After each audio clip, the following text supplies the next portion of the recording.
ഉത്തരേന്ത്യൻ സംസ്ഥാനങ്ങളിൽ അതിശൈത്യം തുടരുകയാണ്.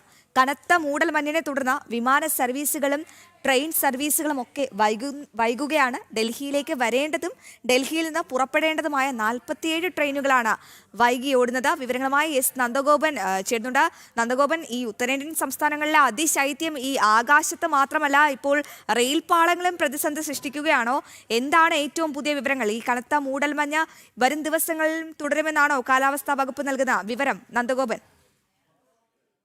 കഴിഞ്ഞ ദിവസങ്ങളെ അപേക്ഷിച്ച് ഇന്ന് അതിശൈത്യത്തിൽ നേരിയ കുറവുണ്ടായിരുന്നു. ഏതാണ്ട് കഴിഞ്ഞ ദിവസങ്ങളിലൊക്കെ തന്നെ താപനില ഏതാണ്ട് 5 ഡിഗ്രി സെൽഷ്യസിലേക്കൊക്കെ താഴ്ന്നിരുന്നു. എന്നാൽ ഇന്നിപ്പോൾ രാവിലെ ഒരു 9, 10, 11 ഡിഗ്രി ഒക്കെയാണ് താപനില സൂചിപ്പിക്കുന്നുണ്ടായിരിക്കുന്നത്.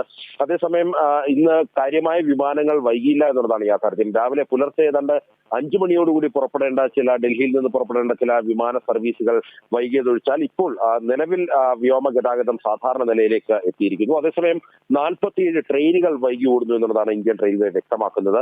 അത് ഡൽഹിയിലേക്ക് വരുന്നതും പോകുന്നതുമായിട്ടുള്ള ട്രെയിനുകളാണ്. ഉത്തർപ്രദേശ്, അതേപോലെ തന്നെ ബീഹാർ, പശ്ചിമ ബംഗാൾ സംസ്ഥാനങ്ങളിലേക്ക്, പഞ്ചാബ്, രാജസ്ഥാൻ മേഖലയിലേക്കൊക്കെ തന്നെ പോകേണ്ട ട്രെയിനുകളാണ് ഇപ്പോൾ വൈകി ഓടിക്കൊണ്ടിരിക്കുന്നത്.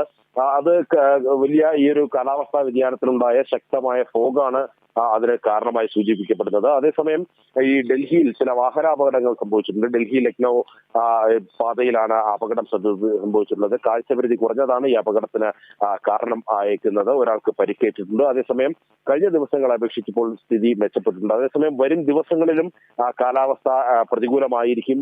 അതിശൈത്യം തന്നെ തുടരുന്ന ഒരു സാഹചര്യം ഉണ്ടാകുമെന്നുള്ളതാണ് കാലാവസ്ഥാ നിരീക്ഷണ കേന്ദ്രം വ്യക്തമാക്കുന്നത്. ഈ അതിശൈത്യത്തിനൊപ്പം തന്നെ ഡൽഹിയിൽ വായു മലിനീകരണവും അതിരൂക്ഷമായി തുടരുന്ന സാഹചര്യമാണ്. വായു ഗുണനിലവാര സൂചിക ഏതാണ്ട് 350 പിന്നിട്ട് നിൽക്കുകയാണ്. എല്ലാ മുൻകരുതലുകളും സ്വീകരിക്കണമെന്ന് ആരോഗ്യ വൃത്തങ്ങൾ മുന്നറിയിപ്പ് നൽകുന്നുണ്ട്. ഒപ്പം തന്നെ നിർമ്മാണ പ്രവർത്തനങ്ങൾ അടക്കം നിർത്തിവെച്ചുകൊണ്ട് ഡൽഹിയിൽ റെഡ് അലർട്ട് പ്രഖ്യാപിച്ചിരിക്കുകയാണ്.